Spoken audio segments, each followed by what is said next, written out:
My name is Elara, and for as long as I can remember, I've worked at my parents' tableware store. We sell everything from fancy dinner plates to the kind of mugs you use for your morning coffee. It's a family business through and through. The day everything started to change was just like any other, until Serafina Wilson from the bakery next door stormed into our store. She had a way of busting in like she owned the place. Fact is, she bellowed not even a foot into the shop. "I need to speak with you now." Her voice could slice through concrete. I was rearranging some ceramic teapots. We just got in, but paused to watch the scene unfold. Dad wiped his hands on his apron and shot me a look that said, "Here we go again." "Sure thing. Beverly, what's stirring?" Dad always tried to stay cheerful around her, but you could tell he was bracing himself. Serafina Wilson glanced around, her eyes finally landing on me. "This is family business. Elara, mind giving us a minute?" Her tone rubbed me the wrong way, but I shrugged it off and wandered over to the other side of the store, pretending to fix an already perfect display of dinner sets. I wasn't trying to eavesdrop, but their voices carried over the shelves. "I'll cut to the chase, Thaddeus. My bakery and your store have been neighbors for years. It's time we think bigger. What do you say to merging our businesses?" Her voice was all business, serious. Dad coughed, a little taken aback. "Merge, huh?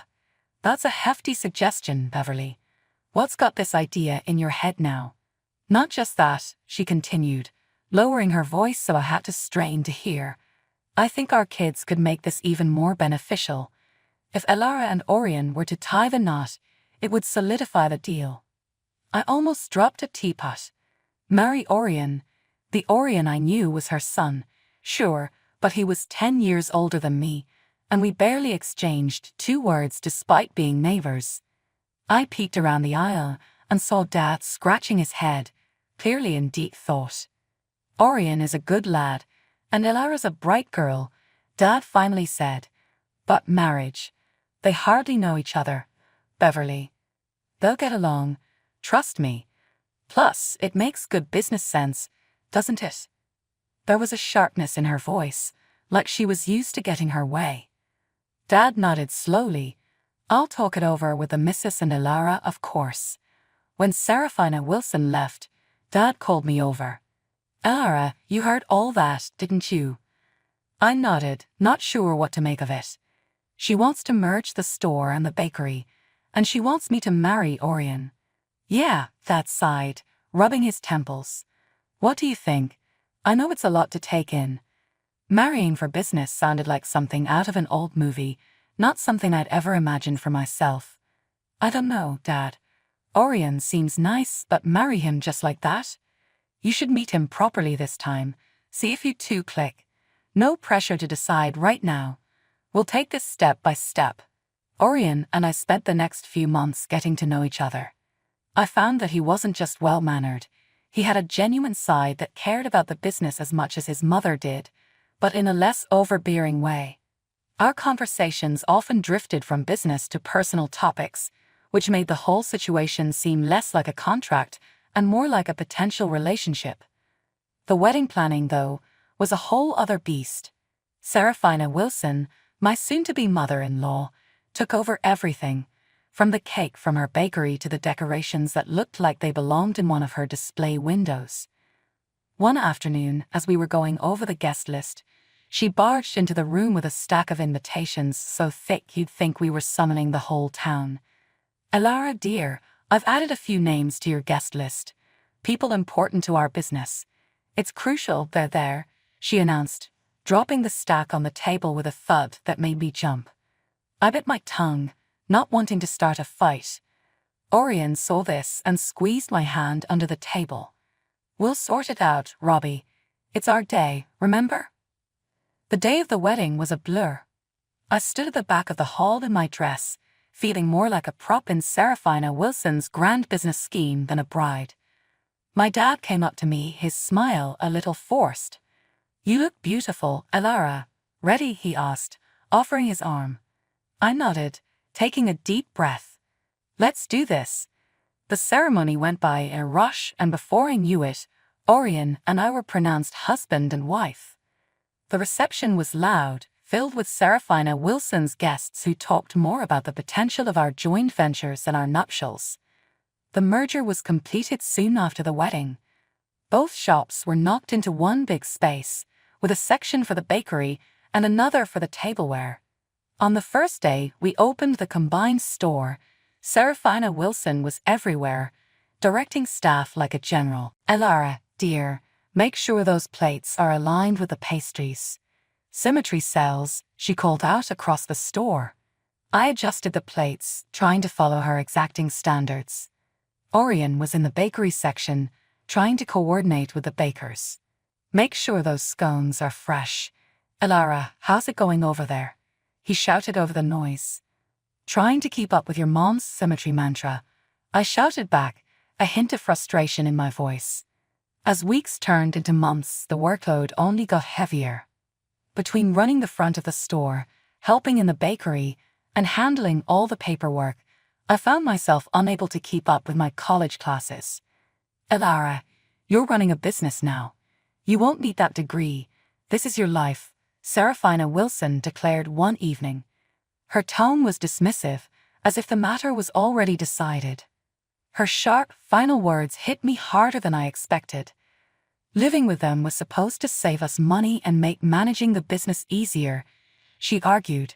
Instead, it just meant longer hours for me since we were a short walk from the store.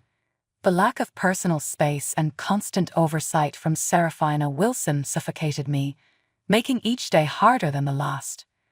What started as a partnership increasingly felt like a takeover. Meanwhile, something else troubled me more than I expected.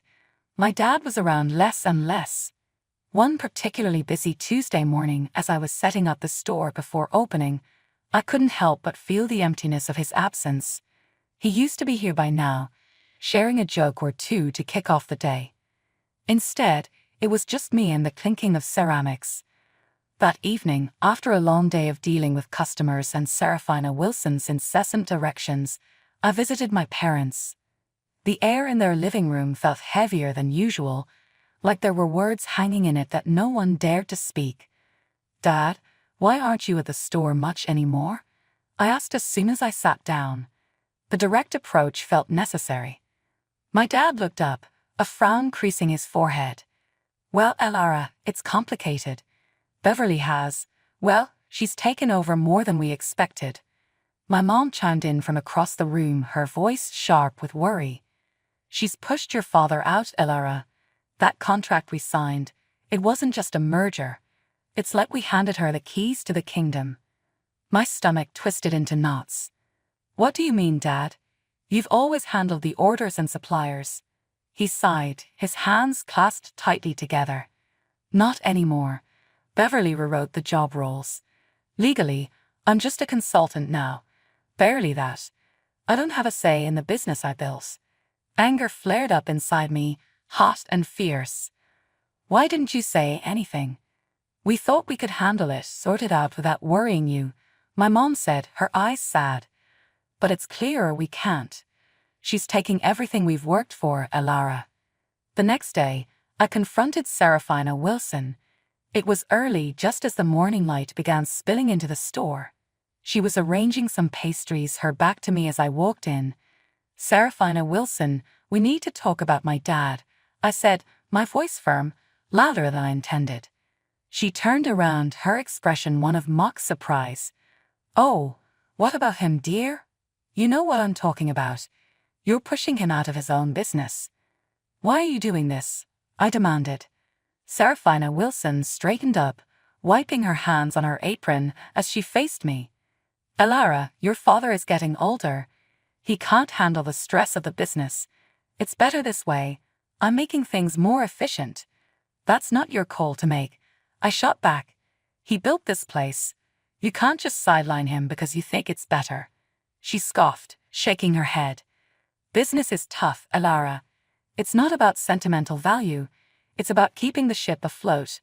I'm doing what's necessary. When the pandemic hit, it felt like someone had pulled the floor out from under us. Sales at the store plummeted. Every day, the empty aisles stared back at me, a grim reminder that things were bad and might get worse. During one of those quiet, worrying shifts, I decided we couldn't just sit around waiting for normal to return. Orion, we have to pivot to online. We can set up delivery, maybe start taking individual orders, I said, trying to sound more confident than I felt. Orion looked skeptical but nodded. It's worth a shot. Let's talk to Mom about it. I knew convincing Serafina Wilson would be an uphill battle. She had her ways set in stone and viewed online sales as a risky venture. True to form, when we brought it up, she dismissed it outright.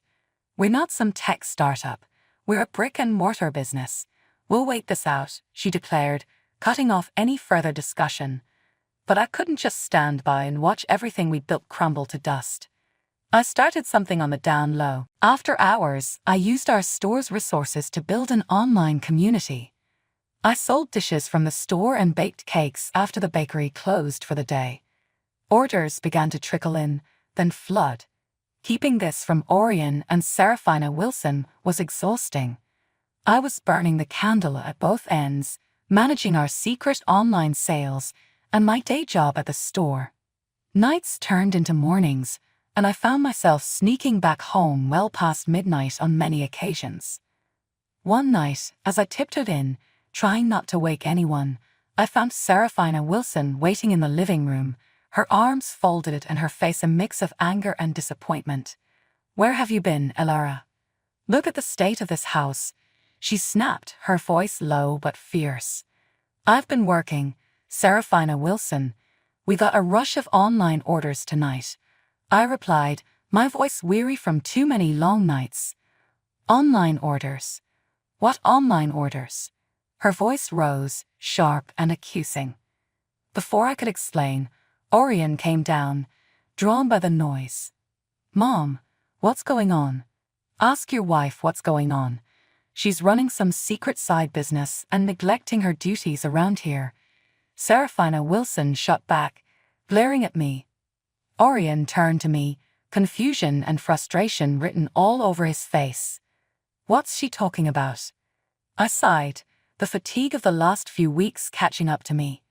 "I started an online store. It's been keeping us afloat since the pandemic started.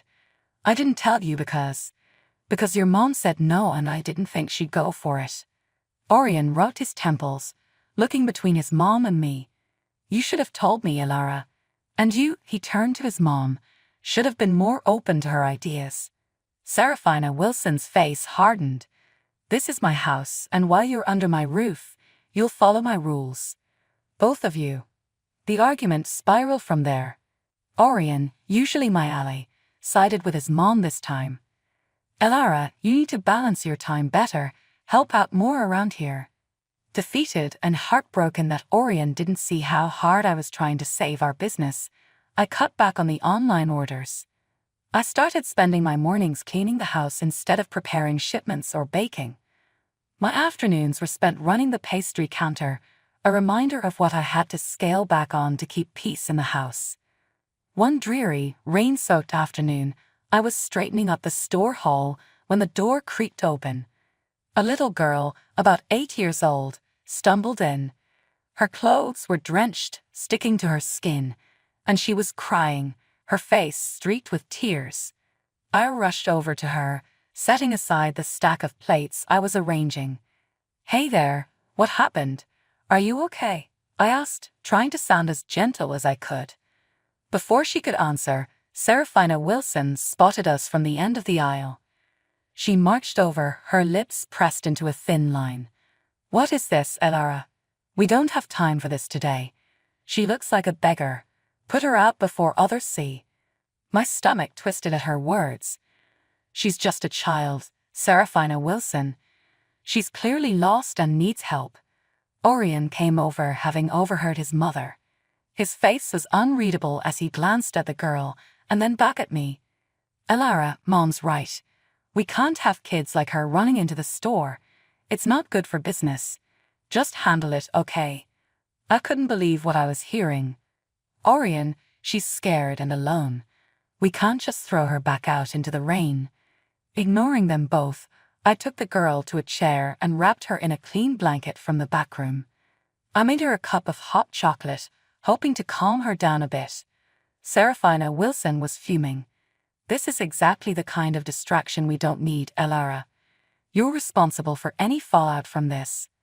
The girl managed to calm down enough to tell me her name was Lyra. She had wandered off from a nearby park and gotten lost.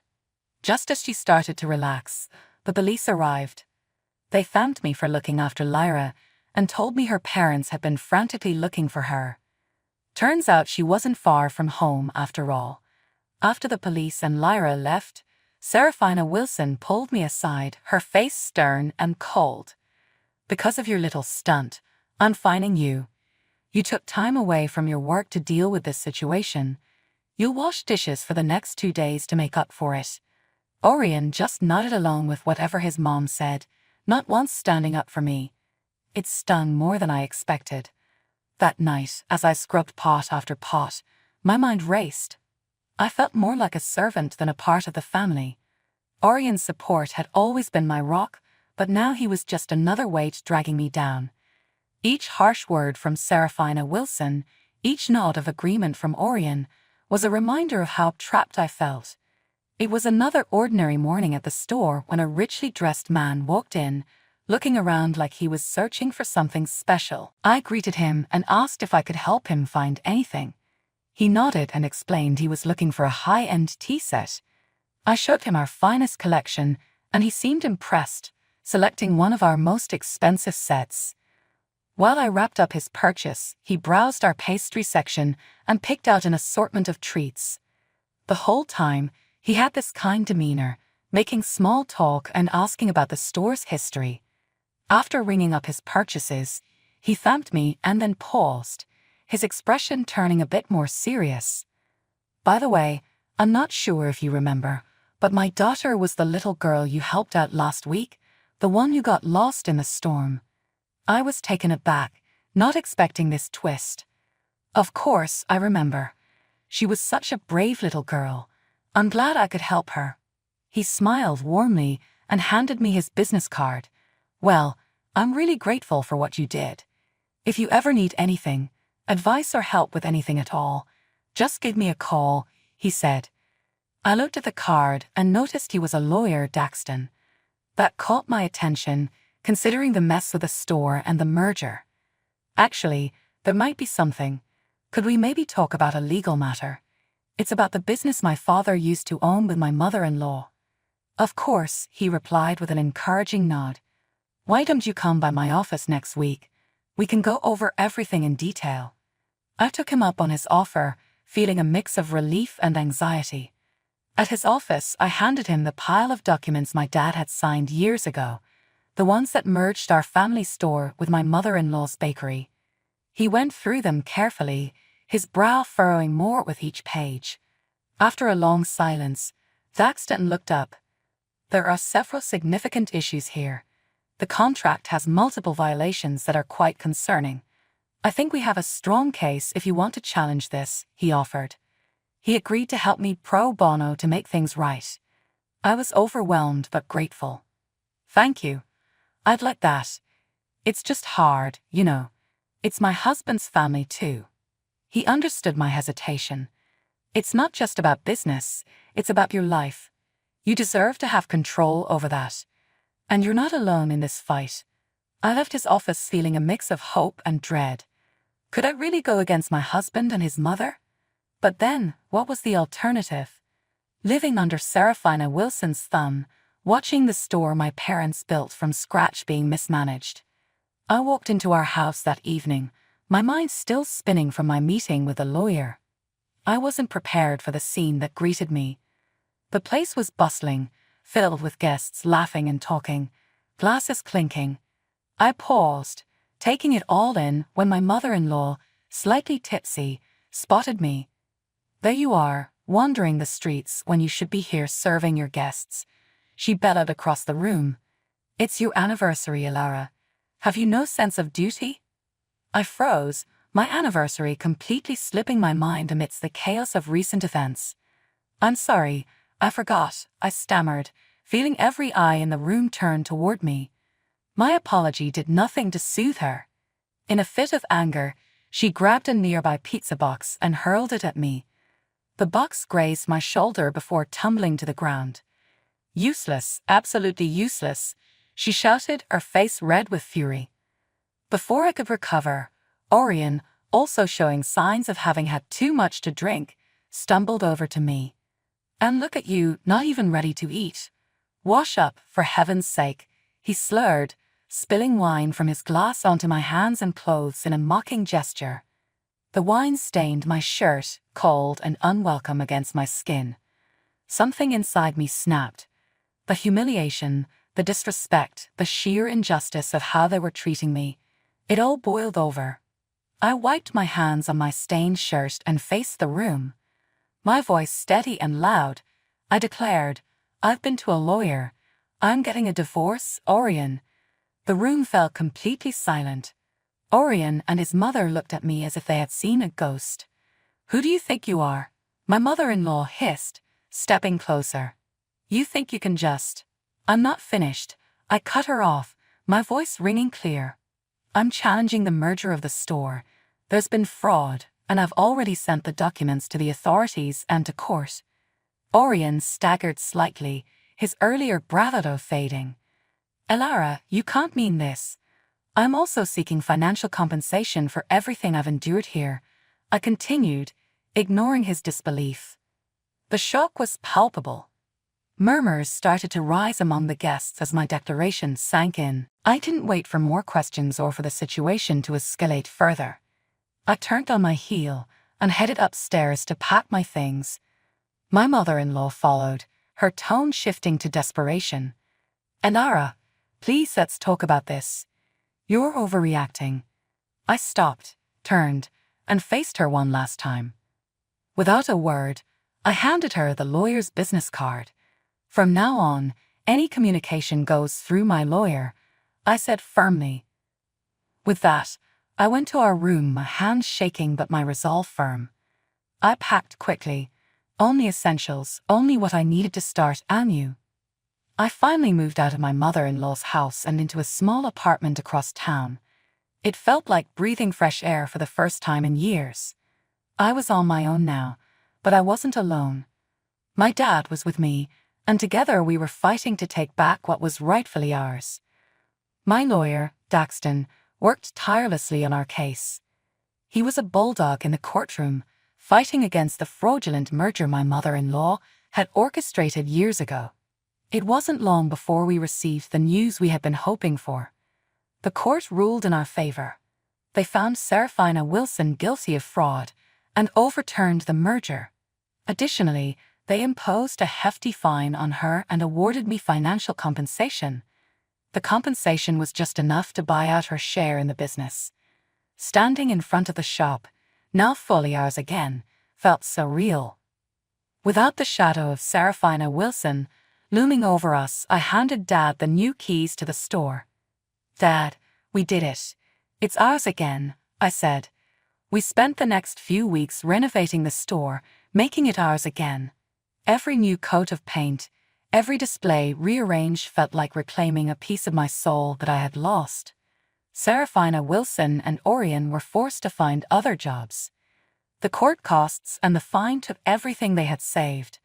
I heard rumors about their struggles, but I kept my distance. Orion tried to reach out once or twice, but I didn't respond. That part of my life was closed.